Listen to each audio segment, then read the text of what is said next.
Salut, c'est Frost, et aujourd'hui on va apprendre à faire un bon stoppie. Pour moi le stoppie c'est une technique essentielle qu'on peut apprendre dès le début. Elle a plein d'utilités et c'est plutôt facile à apprendre. Comme vous venez de le voir, ça permet de s'arrêter extrêmement vite, mais la vraie utilité c'est ça. Donc évidemment ici je simule un soleil, hein, personne ne tombe comme ça, enfin j'espère. Et donc l'utilité par exemple d'un stoppie ça va être de contrôler le soleil et d'éviter de passer par-dessus le guidon.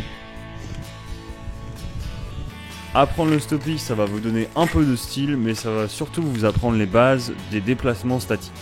Et ça on en reparle après. Maintenant c'est parti pour le tuto.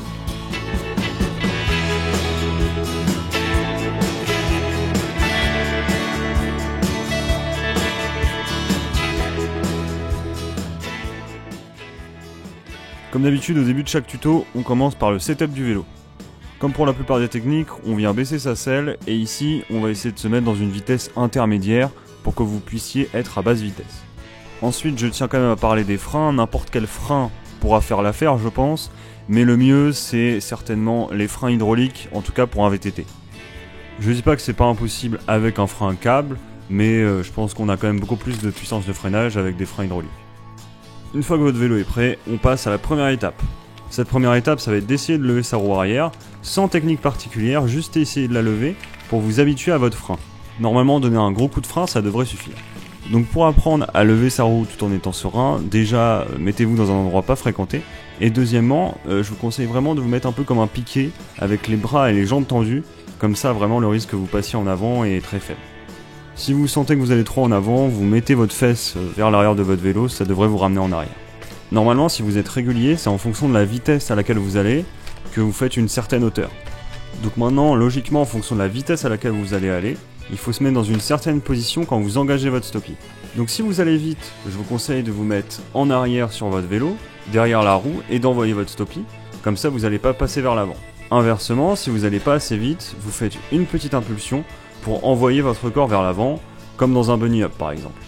Donc ça c'est des bases pour les gens qui débutent en équilibre, mais pour les gens qui ont l'habitude, ils n'ont pas besoin de faire ça, ils vont réussir à doser avec le frein.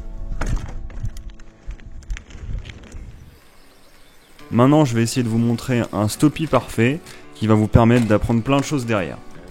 Donc le voici et on va essayer de le découper méthodiquement. Donc premièrement on a la phase d'approche, on va arriver assez doucement sur la zone. Ensuite, on va donner une impulsion de l'arrière vers l'avant, un peu comme dans un bunny hop, mais en freinant avec le frein. Pour aller le plus haut possible, on plie les genoux et on va mettre ses fesses derrière sa selle. Normalement ici on est en équilibre et on a ses bras tendus. Pour la phase de descente, c'est assez simple, on détend ses bras et ses jambes et on lâche légèrement le frein. Ensuite, deux conseils, soyez très souple sur vos appuis et filmez-vous et comparez pour voir si vous pouvez pas progresser comme ça. Une fois que vous savez faire ça proprement, pour moi vous savez faire un stoppie.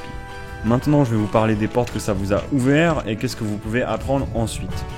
Donc premièrement, si vous roulez en skatepark par exemple, vous pouvez vous donner un peu de style en lâchant une jambe. Après vous pouvez être créatif, j'ai pas forcément d'idée. Peut-être également que la prochaine fois que vous faites un soleil, vous n'allez pas tomber, n'est-ce pas? Mais pour moi la porte la plus importante que ça vous ouvre, c'est les déplacements statiques, et ça c'est vraiment important. Alors pour tous ces déplacements statiques, il y a déjà 2 tutos sur la chaîne, mais j'aimerais faire une réédition dans pas longtemps je pense, parce que c'est des vieux tutos, les premiers de la chaîne, et peut-être que c'était moins bien expliqué qu'aujourd'hui.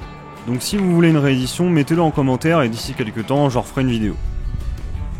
En tout cas, il nous reste encore beaucoup de choses à apprendre et je suis content de faire ces tutos avec vous. Donc je le dis très rarement, mais si vous voulez contribuer à la chaîne en partageant ou vous abonnant, ça me fera plaisir. Sur ce, on se voit dans la prochaine vidéo. Bisous.